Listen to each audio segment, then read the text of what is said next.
El estado gaseoso es el tercer tipo de estado fundamental de la materia, en el cual nosotros podemos ver diferentes características que lo diferencian del estado sólido y del estado líquido, como por ejemplo el grado de movimiento molecular que éste presenta.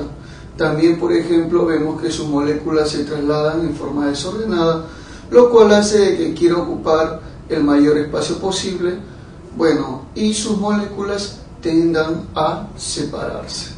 Claro, aún así también observaremos ciertas propiedades en los gases, como por ejemplo tenemos la difusión, la cualidad con la cual un gas puede trasladarse a través de cualquier otra sustancia. Tenemos la efusión, que viene a ser cuando un gas sale de un pequeño agujero a través de una superficie sólida, como por ejemplo el caso cuando se poncha una llanta, ¿no? Tú ves como el gas puede salir a enorme presión. Claro que si el recipiente no resiste esa presión, simplemente se va a tener que reventar, como el caso de cuando le haces un pequeño agujero a un globo y el gas sale con gran presión de tal manera que se reviente el globo, ¿no? Claro, también tenemos como por ejemplo la expansibilidad, cuando el gas tiende a ocupar el mayor volumen posible. Claro, tenemos también la fluidez y así sucesivamente, una cierta cantidad, un montón de propiedades que se pueden encontrar en los gases. Por eso que los gases son de mayor estudio acá en la ciencia, pero para que la estudiemos mucho más fácil y mucho más sencillo, nosotros lo que tenemos que hacer es restringirle ciertas características, claro, y someterla a un proceso restringido. Es por eso que vamos a ver lo que se llamaría la ecuación general de los gases ideales.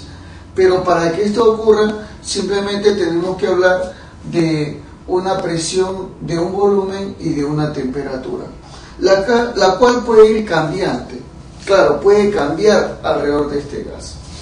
Al gas se le va a conocer un gas ideal. ¿Qué cosa es un gas ideal? Un gas ideal es aquel gas que se restringe de ciertas propiedades, como por ejemplo sus moléculas no tienden a tener fuerzas de atracción ni fuerzas de repulsión, sino simplemente que estas fuerzas serían nulas. O sea, toda molécula en el estado gaseoso siempre va a tener un movimiento constante. Segundo, de que a la hora que las moléculas choquen con las paredes del recipiente, no va a haber desprendimiento de energía. O sea, ¿qué quiere decir? Que los choques van a ser elásticos, no solamente en las paredes del recipiente, sino entre las mismas moléculas. Claro que sí.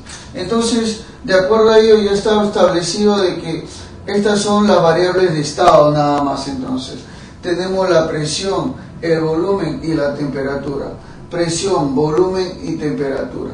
Entonces, de acuerdo a ello, nosotros vamos a plantear lo que se llamaría un proceso isomásico. A ver, de repente tú miras, profesor, ¿a qué se refiere con un proceso isomásico? O sea, un proceso en el cual la masa se mantiene constante, o sea, no tiene por qué cambiar la masa, siempre se va a contener en este mismo recipiente. Eso quiere decir. Entonces, de acuerdo a ello, Clausius, un gran científico, pudo interpretar la relación que podría existir entre estas magnitudes. Claro que sí.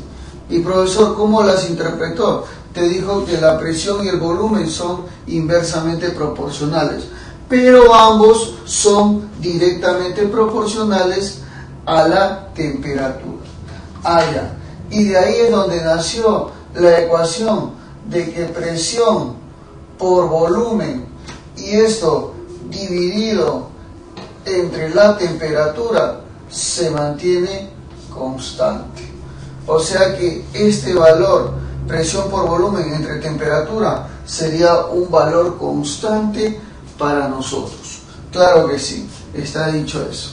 O sea, ¿eso qué quiere decir, profesor? Claro que sí, que si nosotros lo condicionamos a un primer estado, o sea, al estado 1, esto será igual, pero en el segundo estado.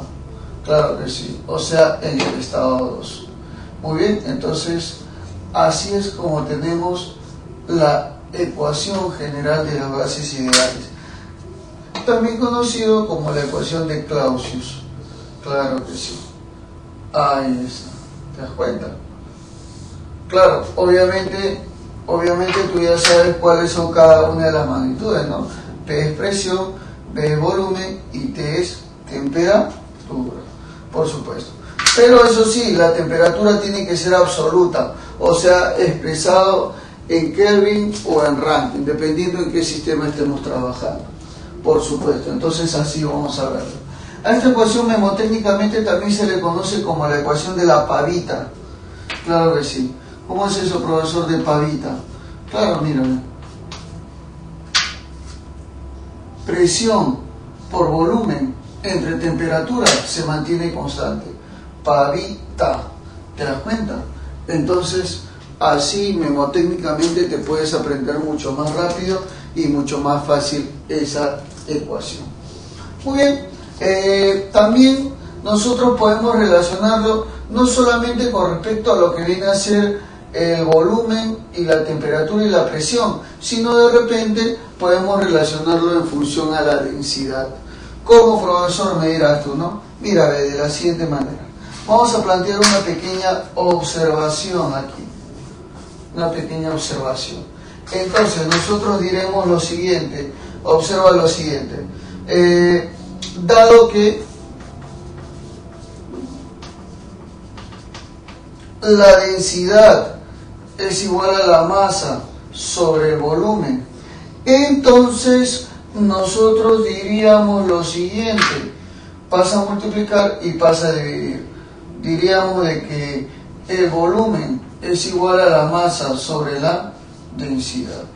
Y eso lo podemos reemplazar en esta ecuación. O sea, en vez de ponerle volumen, le puedo poner masa entre densidad. Claro que sí. Entonces, hagámoslo ahí. Presión 1. Bueno, el volumen 1 sería masa 1 sobre densidad 1. Claro que sí. Esto dividido entre la temperatura absoluta 1. Igual a la presión 2 por el volumen 2, que sería masa entre densidad, o sea, masa 2 sobre densidad 2. Muy bien. Y esto se va a dividir entre la temperatura T sub 2, por supuesto, tal y como lo puedes observar ahí. Inmediatamente, como la masa es constante. ¿Por qué, profesor? Porque es un proceso isomásico, pues. ¿Te das cuenta? O sea, la masa no tiene por qué cambiar. Entonces, nuestra conclusión a este caso diremos que la presión 1, ojo, sobrecito, la densidad 1 por la temperatura 1, será igual ¿a qué será igual? A la presión 2, claro que sí, sobre la densidad 2 por la temperatura T sub 2. Muy bien, entonces ahí es donde nosotros estamos observando esta ecuación, que también sería muy importante para nosotros, ¿no? Claro que sí.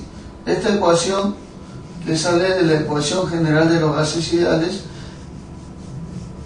es una alternativa, siempre y cuando en un problema a ti te den el valor de la densidad y te pidan obviamente hallar otra densidad, o en algún problema en el cual no participe el volumen sino la densidad. También podríamos aplicar nuestro criterio acerca de la fórmula de la ecuación general de los gases ideales, la principal o la secundaria. Cualquiera de ellas sería bueno.